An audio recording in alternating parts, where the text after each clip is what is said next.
Welcome to the Northbound Wealth Podcast. All opinions expressed by me, my co-hosts, or my guests are solely our own opinions and do not reflect the opinions of Northbound Wealth Management. This podcast is for informational and educational purposes only and is not intended as personalized recommendations or fiduciary advice. It is not intended to provide and should not be relied upon for any investment, accounting, legal, and tax advice or as a solicitation to offer or buy any securities. Clients of Northbound Wealth Management may maintain positions in the securities discussed in this podcast. Hello, everyone. This is November 27th, Northbound Wealth Management Weekly Market Insights. Short week, strong for stocks. Let's dive in. Investor enthusiasm for stocks remained strong last week, buoyed by declining bond yields and a holiday abbreviated trading week. The Dow Jones Industrial Average picked up 1.27%, while the S&P 500 gained 1%. The NASDAQ index rose 0.89% for the week. The MSCI EAFE index, which tracks developed overseas stock markets, was flat at about 0.03%. So the Dow, what does it mean? It closed last week at 35,390. Year to date in 2023, that's up 6.77%. The NASDAQ closed at 14,250. That's up 36.16% for the year so far. That's a good year. MSCI EAFE closed at 2,101. It's up 8.10%. Not bad for the international markets, given that they haven't done well for many decades. So S&P 500 closed at 4,559. That's up 18.75% for the year. So the equity markets, particularly in the United States, have done well, coming off of a really horrible year in 2022. I know it's quick to forget, but we had one of the worst years in the bond market. Was down, I think the ag was down to like 16% in 2022. And then in 2022, of course, we all know that the equity markets were down quite a bit, well over 20, 30% for the NASDAQ. So, and the S&P was down over 20. So here we are kind of making up from what happened in 2022 here in 2023. And then everybody is kind of trying to figure out 2024 coming up. So finally, the 10-year Treasury note closed at 4.47%. The 10-year note actually did touch 5% not long ago. And then it's kind of had a rally, meaning the yields have gone down and prices have gone back up for the bond market. But that 10-year note we want to pay attention to. And it sounds like the Fed is beating on inflation. So we'll cover that here shortly. So falling yields lift stocks. That's part of the headline. The stock market continued to look toward the bond market for direction, responding positively to bond yields that fell steadily for much of the week. A successful 20-year Treasury note auction on Monday triggered a decline in bond yields. This is all last week. The release of the minutes from the Fed's last meeting buoyed investor optimism that the potential for further rate hikes was diminishing. Investor sentiment was also lifted by the earnings results from a leading mega-cap AI-enabled chip maker that topped analysts' expectations, bolstering the narrative of AI's potential to help corporate profits. That company that I'm referring to is NVIDIA. Despite a higher turn in bond yields on the final half day of trading, stocks retained the week's gains.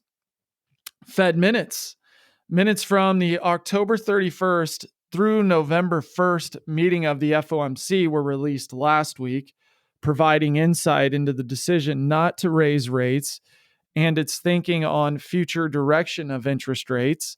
The minutes reflected concerns by committee members that inflation remains stubborn and may move higher.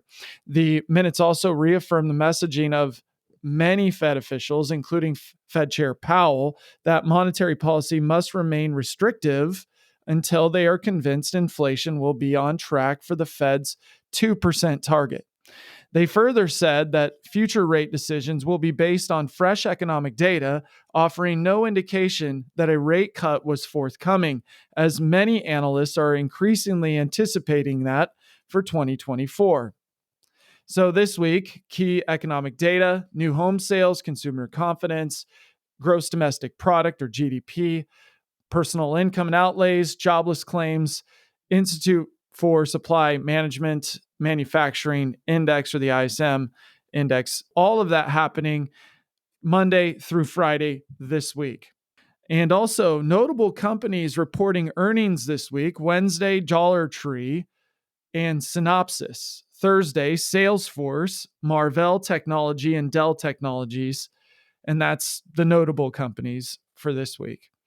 All right. Tax tip of the week: start a new business off on the right foot versus the wrong one, or not one at all.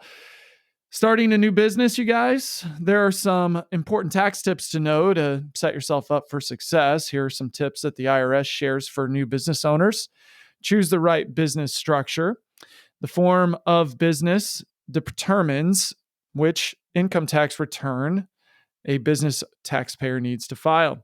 The most common business structures are sole proprietorships, a partnership, a corporation, an S Corp, and then finally the infamous LLC. Apply for a EIN number, which is an employer identification number. An EIN is used to identify a business. Most businesses need an EIN to file their taxes, obviously, and to do business, period, get licenses and stuff like that. This information is not intended to be a substitute for specific individualized tax advice. We suggest you discuss your specific tax issues with a qualified tax professional. And this tip was adapted from irs.gov. All right, stay tuned for the next segment. What to know when your child turns 18. Handling healthcare, academics, and finances together. As your child blows out the candles on their 18th birthday, you may still see your baby girl or boy, but in the eyes of the law, your child is considered a legal adult in most states. This means they can vote, buy a lottery ticket, or get a tattoo without your permission, even if you've been prepping them for what life has in store. Many young adults and their parents are surprised to learn the responsibilities they will assume independently, including managing their own healthcare, academics, and finances. Parents are sometimes surprised to learn that after their child turns 18, they can no longer make doctor's appointments for them or speak with their child's doctor, even if that child is on their insurance plan. They may also not know that they lose their ability to directly access school grades or assist their children with money management. Therefore, it is wise to understand what changes when your child hits this milestone birthday and determine if you and your child want to take any actions to maintain your involvement. Following are 3 areas we recommend reviewing together. Healthcare. Your child's doctor can't speak with you or share records without permission. Even if that child is still on your insurance, how can you prepare? Good question. Speak to your child about signing a HIPAA authorization document. The Health Insurance Portability and Accountability Act, or HIPAA, is the privacy law that prevents healthcare providers from disclosing your child's current medical condition or medical records to you. If you and your child decide to share healthcare decisions, they can sign a HIPAA authorization document, which you can keep on file. If there are certain areas you don't wish to be involved in, this authorization document can be limited in scope or exclude specific topics. Consider a healthcare power of attorney. You are likely the point of contact in case of an emergency. If an emergency does come to pass, you and your child may benefit from having a healthcare power of attorney, also known as a healthcare proxy.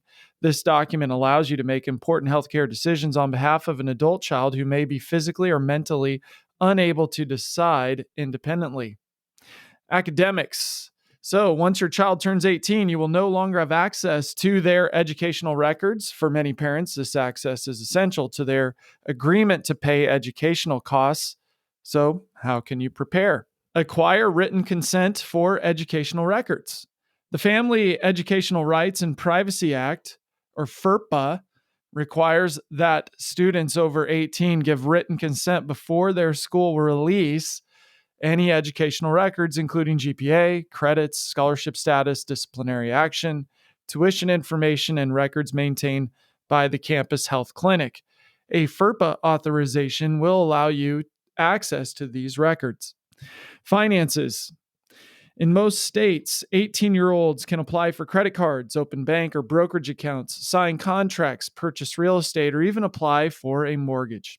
Depending on the state, your child may also automatically assume control over any Uniform Gifts to Minors Act or UGMA or UTMA, Uniform Transfers to Minors Acts accounts, and Roth IRA accounts in their name. It's called age of majority. These responsibilities and the temptation that comes with them may be too much for some young adults to handle by themselves initially. So, how can you prepare? Well, consider a financial power of attorney. Like a healthcare proxy, a financial power of attorney allows you to make financial decisions for your child and access their financial records and accounts. With this document, you can help your child with their financial affairs, pay student loan bills, cover car payments, check bank balances, and pay taxes. Exercising this authority may help your child make more informed financial decisions. UGMA and UTMA accounts are all-purpose savings and investment accounts and are often used to save for college. They take the form of a trust. Using a trust involves a complex set of tax rules and regulations. Before moving forward with the trust, consider working with a professional who is familiar with the rules and regulations. To qualify for the tax-free and penalty-free withdrawal of earnings, Roth IRA distributions must meet a 5-year holding requirement and occur after the age of 59 and a half. Tax-free and penalty-free withdrawals can also be made under certain other circumstances, such as the owner's death. The original Roth IRA owner is not required to make a minimum annual withdrawals. So, as your child approaches 18, plan more than the party. You've done a great job raising your child and giving them the tools they need to live a happy and successful life. If they are close to turning 18, you should take the opportunity to sit down and coach them on their transition to full medical, academic, and financial autonomy. As financial professionals, we can help suggest strategies to stay involved in important aspects of your child's life. We are also happy to work with your attorney to ensure everyone is on the same page. Please contact us if you'd like to decide or figure this out in more detail. On to the next segment. So as we get ready to turn the page on 2023 and welcome a new year with all its possibilities, we'd like to take some time and reflect on the year that was, the notable events, trends, and developments that defined our economics, policy, business, and culture, and look a bit into the future to see what 2024 might bring. So 2023 in review, as far as the economy and the markets are concerned, the economic picture in 2023 continued to be dominated by inflation and the Federal Reserve's response to it. Inflation declined from 40-year highs, but remained above the Fed's 2% target. This led to more short-term interest rate hikes, with the federal funds effective rate reaching a 22-year high of between 5.25% and 5.5% as we approach year's end. Stocks rebounded from the bear market of 2022 and rallied during the first half of 2023. Stocks pulled back during the fall due to concerns about the outlook for inflation and fear that the Federal Reserve may keep short-term interest rates, quote unquote, higher for longer than the market anticipated. In March, a few regional banks, beset by poor internal decision-making and risk controls, were moved into receivership by the Federal Deposit Insurance Corporation, or FDIC. The issues came first to light with Silvergate Bank and Silicon Valley Bank, or SVB, the latter catering to venture capital technology companies in Silicon Valley. With $209 billion in assets, SVB was the second largest U.S. bank failure ever. But moves by the Federal Reserve, the FDIC, and the Treasury Department appeared to avert a contagion of bank runs. Large money center banks also worked together to help manage the situation. Any companies mentioned are for illustrative purposes only and should not be considered as a solicitation for the purchase or sale of any security. Any investment should be consistent with your objectives, time frame, and risk tolerance. So labor disputes. The Writers Guild of America went on strike in an effort to help seek protection against the use of artificial intelligence and to seek increases in compensation for streamed content.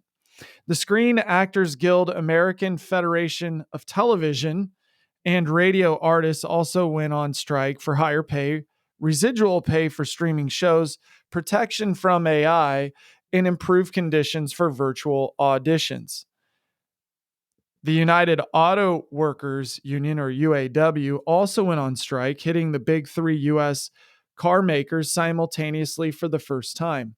The UAW's key demands included wage increases, reinstating cost of living protections, and job security in the transition to electric vehicles, or EVs. So, what's up with the government? Well, we gotta cover that. A Republican majority in the House of Representatives set the stage for a divided government in 2023, with Democrats retaining control of the Senate and the presidency.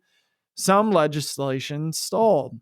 Gridlock also created disputes over the debt ceiling and the government spending as the two parties negotiated. The government continued to support aid to Ukraine in its war against Russia. However, as the war continued, questions about the level and accountability of spending going forward have been raised, and not to mention the Hamas attack on Israel, which resulting in the Hamas and Israel getting into a war. That we have yet to kind of go over a little bit here. But moving on, business and technology trends. So remote and hybrid work became standard for many, despite some corporations attempting to reverse this trend and get staff into the office. AI and machine learning went mainstream with the mania surrounding ChatGPT, launched late last year. ChatGPT reached 100 million active users in just 2 months, making it the fastest growing consumer application in history. AI has gained the attention of corporate leaders, scientists, government regulators, and the public. As previously mentioned, any companies mentioned are for illustrative purposes only. Sales of fully EVs in the U.S. are expected to break the 1 million vehicle barrier in 2023 for the first time ever. Price cuts, wider variety, and more government and manufacturing incentives have helped boost EV sales, so subsidies. Let's see, globally, Russia's invasion of Ukraine entered its second year. Meanwhile, tensions grew between U.S. and China over China's stance towards Taiwan. North Korea ramped up missile tests to historic levels. King Charles III was crowned in May following the death of Queen Elizabeth II, the UK's longest reigning monarch. Human interest. There was always something for everyone when it came to human interest stories and pop culture in 2023. Succession bowed out with a riveting finale, and Elon Musk continued to make the headlines with X, which is formerly known as Twitter, and peace appeared to return to the golf world when the PGA and Live tours merged. But what happened in movie theaters and concert venues over the summer had real-world implications, according to Morgan Stanley. There was a notable impact on consumer spending and the broader economy in the third quarter due to Taylor Swift's and Beyonce's tours, as well as a movie blockbusters Barbie and Oppenheimer. Barbie became the highest grossing release in the US this year, and together with Oppenheimer, contributed to the fourth biggest opening weekend box office in US history. Taylor Swift's and Beyonce's tours filled stadiums nationwide, with Swift's tour gaining particular attention for its costly resale market and ticket purchasing fiasco. And when the budding romance between Swift and football player Travis Kelce took over the headlines in the sports and entertainment worlds. The power of her influence was immediately felt, with the price of Kelce's Kansas City jersey shooting up 400%. So what to watch for in 2024? As far as the economy is concerned, the outlook. The Fed is expected to keep rates elevated longer than many anticipated to get inflation down to its 2% target. This has pressured the housing market and other interest rate sensitive parts of the economy. With 2024 being a presidential election year, markets will be watching closely. The S&P 500 has had a positive return in 19 of the last 23 election years since 1928, or 83% of the time. Past performance, obviously, does not guarantee future results. So, policy and regulatory outlook. With a split Congress, major legislation may be limited. All attention will turn to the 2024 elections, where the presidency, the entire House of Representatives, and 34 Senate seats will be on the ballot. The balance of power is expected to have far-reaching implications on everything from taxes to immigration to climate policy. Expect markets to anticipate results and try to determine which industries and companies could be in or out of favor. So, 2024 tax policy outlook. The divided government makes it difficult to reach a consensus on tax code changes. Still, the pending 2025 expiration of many of the provisions of the Tax Cuts and Jobs Act, or TCJA, of 2017 may be a point of debate. If not extended, there could be implications for capital gains levels, estate tax exemptions, state and local tax deductions, and individual rates and brackets. When passed in 2017, the TCJA lowered most individual income tax rates, including the top marginal rate, from 39.6% to 37%. The law maintained the 7-bracket rate structure, but the income thresholds were updated. So, business and technology trends in 2024. AI may become more mainstream as industries consider using the technology to streamline operations and increase efficiency. While there are no concerns about job losses and other disruptions, AI may have benefits in healthcare and in education in those two spaces. AI is not going away, and its societal implications are unfolding in real time. EV sales should continue to grow as long as the incentives remain high, cost comes down, and charging infrastructure improves. No kidding, that needs to really happen if we're going to really have high adoption. Let's see, more human interest. Next year, you'll see the Summer Olympics in Paris. Movie theaters will be busy with big screen adaptation of the Broadway musical Wicked, Dune, Part 2, and a truckload of superhero animated and horror movie sequels. On television, get ready for new seasons of House of Dragons, Stranger Things, and Squid Game. And mark your calendar for April 8th, when a total solar eclipse will be viewable in the central and northeastern U.S. So whether it was your best year or a less than perfect year, 2023 was far from boring. There was plenty of economic uncertainty, with the longer-term impact of higher interest rates still to be seen. We will have to see if the Fed can pull off a soft landing and keep the country out of recession. Meanwhile, the presidential election will start to gain momentum early in the year, which may add to the uncertainty. As financial professionals, one of our jobs is to help clients better understand how current events can influence financial markets. Let us take this opportunity to wish you a happy holiday season and a safe and prosperous new year as we head into the final weeks of 2023 and the beginning of 2024. I hope you guys have a great week. We'll talk to you next time on the Northbound Wealth Podcast, weekly market insights with your host, Brent Foster, signing off. Like and subscribe.